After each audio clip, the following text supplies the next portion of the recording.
Everyone gets the same picture in their head when they hear the phrase private eye. A smooth-talking hero tailing crooks and getting into shootouts. But that's just the pictures. The kind of thing you might see at the local movie house during a double feature.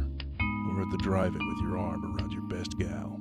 Or maybe in one of those YouTube videos where they split the film into 10 segments. And then you get halfway through before you realize that nobody uploaded part 6. I'm getting off topic. What I'm trying to say is that in my line of work, times have changed.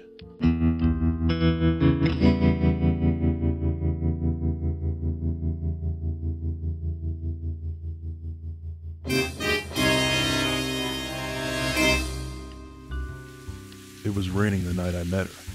Heavy rain. Coming down like the hooves of 1,000 horses from the heavens. At least that's what it said on my new weather forecaster / metaphor generator app I downloaded a week earlier. Truth is, I didn't go outside much these days. The outdoors isn't a place for a guy like me. You put me in front of this shiny black box and I can do things no other man can do. But business was slow when I was racking my brain trying to figure out a way to bring in new customers. That's when she showed up. First time I clicked on her profile picture, it was just a thumbnail. But I could tell from that one low-res JPEG that she was a knockout. She had the sleek, sexy look of a new Dell XPS 13 laptop, and yet a vulnerability like she could fall to pieces at any minute, like an early version of Windows Vista. Her eyes said, "Come closer," but her privacy settings said, "Stay away." She was everything I'd always wanted in a gal, and she needed my help. Please help me. I think my boyfriend Hudson is cheating on me. I found his profile on a dating site called onenightstand.com. Figures. A dame like that always ends up with a guy that's no good. If this boyfriend of hers had any idea of the pit bull that had just been sicked on his tail, he'd delete all his online accounts and head for the Amish country just to get away from me.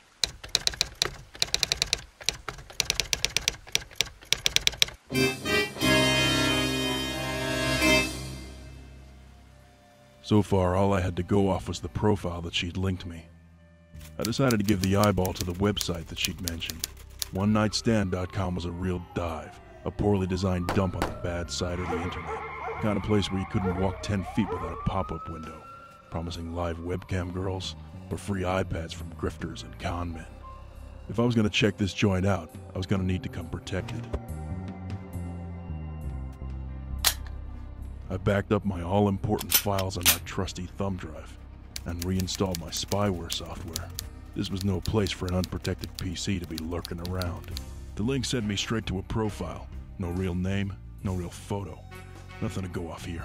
The site was strictly anonymous. I guess that's the way they like it over here. The profile name was revealing though, Hughesy88. The surname, and perhaps a year of birth.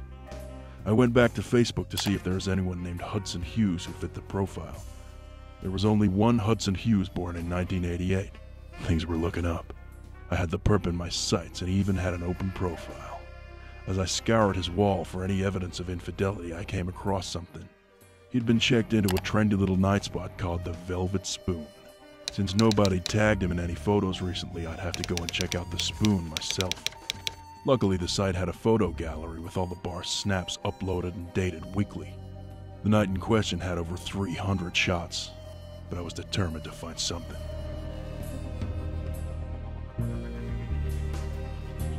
And just when I thought I was going to come away empty-handed, luck threw me a bone. There it was, the smoking gun. Hudson Hughes busted red-handed. It had been a long 4.5 minutes, but I'd cracked the case wide open. I sent the incriminating photograph to Vivian. I felt bad for the dame, but exposing scumbags like this is why I do this job. Now, it was just a matter of waiting for her reply. It had been 4 days and the dame was still giving me the icy shoulder. No new friend requests. Something was bugging me about the whole situation, but I couldn't put my finger on it. I needed to get to the bottom of it, but I couldn't without access to Vivian's Facebook wall. There is one technique that could get me in, but I swore I'd never use it. It went against all my principles and could cost me my profile if I was caught. The Facebook police was a phony account I'd made a year earlier. It was a scam I could use to trick rubes into giving me their passwords. If I could get it to work on one of the dame's friends, I could access their account and see her wall. It was just a matter of finding a stooge dim enough to fall for my ruse. They say you shouldn't judge a book by its cover, but sometimes the dumb ones just jump right out at you. Sorry, Des Dunson. It's nothing personal. It was a low move I was about to pull, but these were desperate times, and I desperately needed answers. Under my Facebook police alias, I told Des that his account had been suspended. If he didn't give me his email and password in 10 minutes, then his account would be deleted. Needless to say, it was a long shot. He'd have to be a real box of rocks to fall for that one. And he didn't disappoint. Now that I had the password, I just had to get him to log out for long enough to let me in, and hope that he didn't get wise to the scam. It should have been so simple, but then everything fell apart. My computer had frozen up at the worst possible time. It could take up to a minute to reset. Luckily, my phone was nearby, but the battery was dead. All my technology was failing around me and the clock was still ticking. Maybe it was karma's way of punishing me for going against my principles. Maybe it was just my rotten luck. Just then, the heavens opened up and my logon screen popped up on my laptop. I was almost back in, but my luck hadn't completely turned around. The post-it with the password was gone. My heart stopped. I had to breathe and focus. Where does a sticky piece of paper go every time you lose it?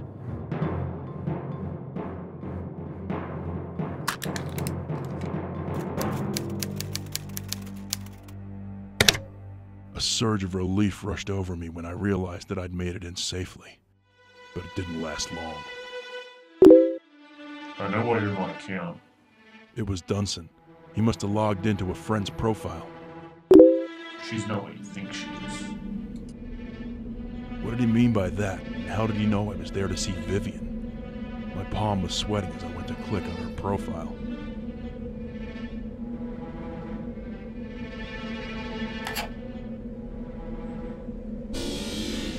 Please help me. I think my boyfriend Hudson is cheating on me. I think my boyfriend Hudson is cheating on me. I think my boyfriend Hudson is cheating on me. I think my boyfriend Hudson is cheating on me. Please help me. I think my boyfriend Hudson is cheating on me. I found his profile on a dating site called onenightstand.com.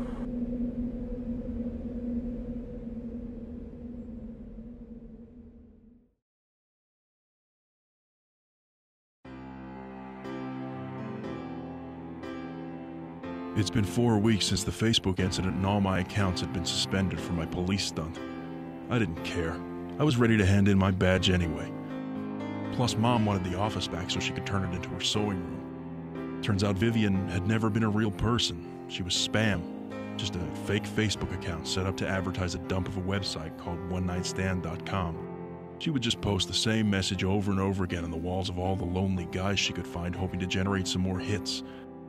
I guess she'd accept a few friend requests of these lonely losers every now and then to make her account look a bit more legit. Des Dunson must have came to the same realization that I had. That's what he was trying to warn me about. As for Hudson Hughes, he was a nobody, just some schlub who happened to fit the profile that I was looking for. I was too eager to bust him that I didn't even check to make sure he was the right guy. When a guy at my level is capable of falling for such an obvious scam, it makes you wonder if you even belong in this line of work. I got my old job back at the tech support hotline. It's not exciting, but it's work. Who knows?